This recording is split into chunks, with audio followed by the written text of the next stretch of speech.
Hey folks, here's another one. This one is forget that really small map with the man cannons. I'm an old Halo player. Although I didn't do PvP in Halo because it was actually much worse than this. But so here you're going to see some people who actually start out lagging, and you'll also see where I come up with team cheats, where there's evidence of team cheats, where people who have perfectly green connections, but because they're in a pre-made fire team, whether it's two people, anyone who's in a pre-made fire team, their hit detection is not kept up with solo players. So solo players are basically at a huge disadvantage whenever they face a fire team, just for the fact that the people in their fire team, unless there's something wrong with the way Bungie actually represents how fire teams, actually appear in their network. So that guy actually shot me as a shotgun. Where is he there? I think he's in the last one. Yeah, the real boss. He shot me with a shotgun when he was facing away from me. So you're going to see a couple of evidence of this, because he goes from greenish to red to then green again. And it's really bothersome, because he's able to get off shots way before you're able to recognize that he's even shooting at you. There's no way to track the person because they're not updating to the host properly, and all that kind of garbage. And then there are going to be two other players that are in an actual fire team together that do show the same thing, but they show a green connection the entire time. So the good thing you can do is to set traps. Since I'm playing a hunter, this is the easiest thing to do, is just to put a trip mine in place where somebody's going to go. I use the claws of Ahamkara. So there you go again, where you see how he's suddenly speeding up and then dying suddenly. It's that means that I received damage before probably I even saw him, as far as my perspective goes. His perspective may have been that I was right there in front of him, but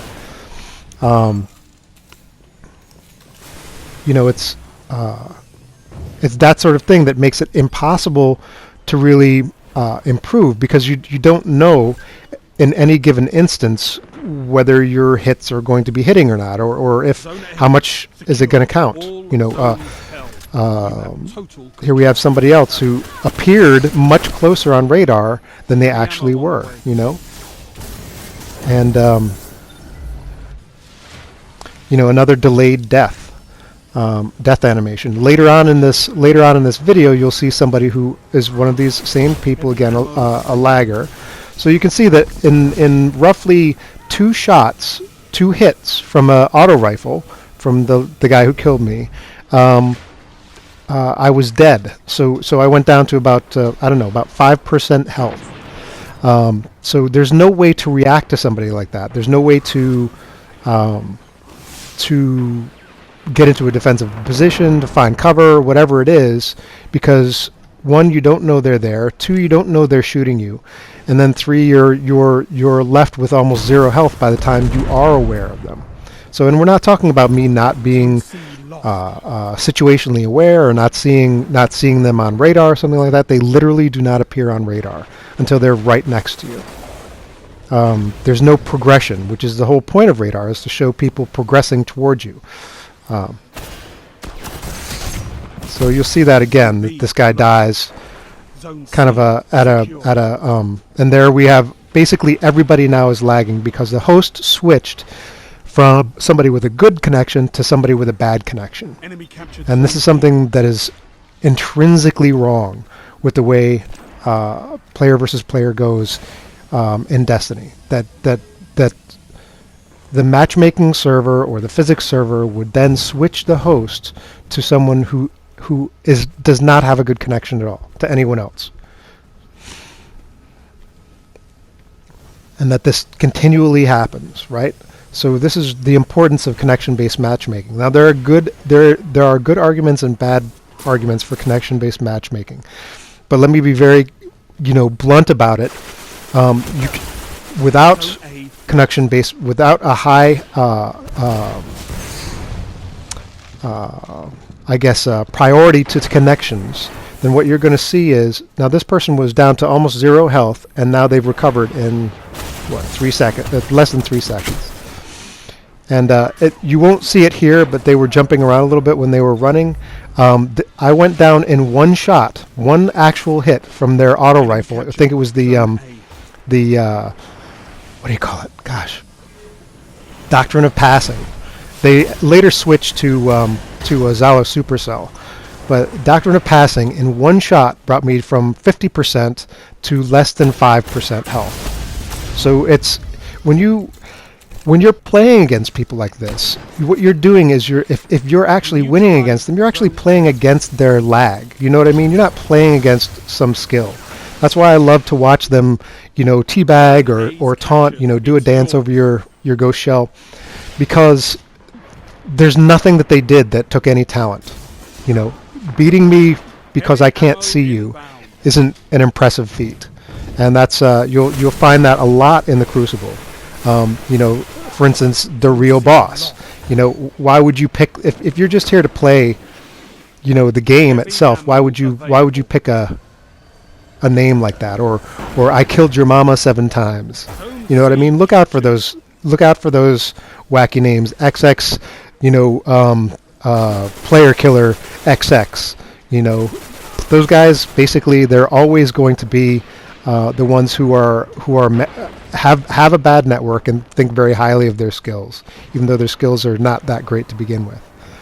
It's really funny because even though there have been some, now watch, he actually disappears. No animation, no nothing.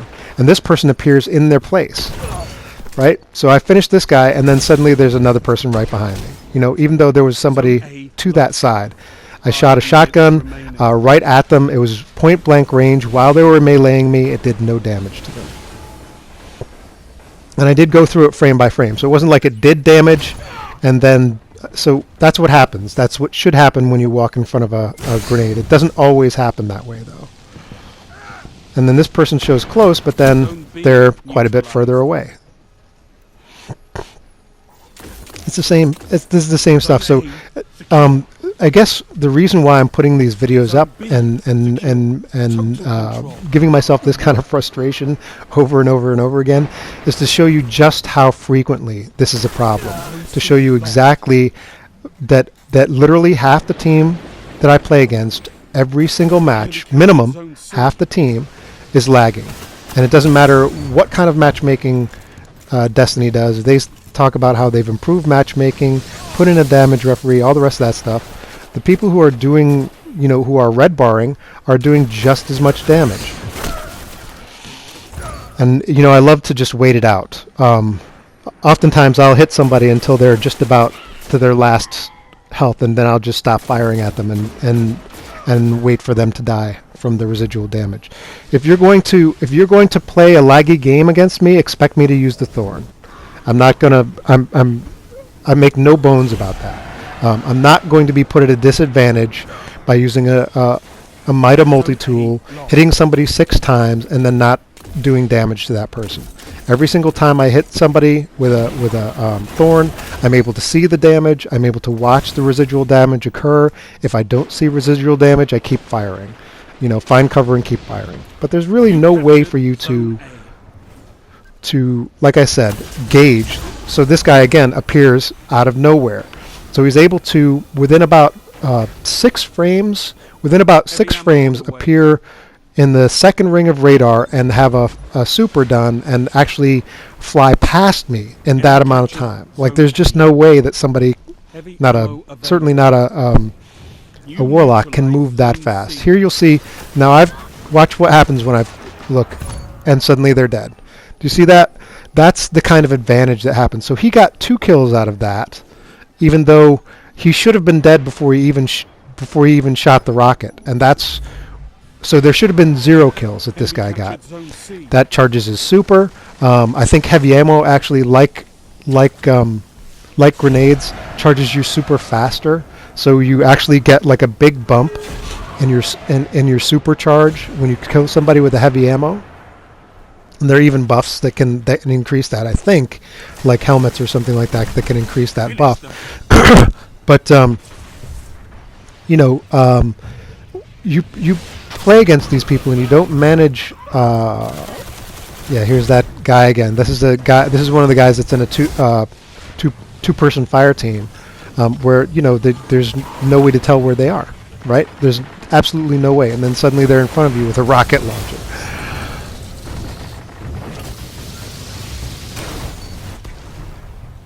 So you literally have to be able to,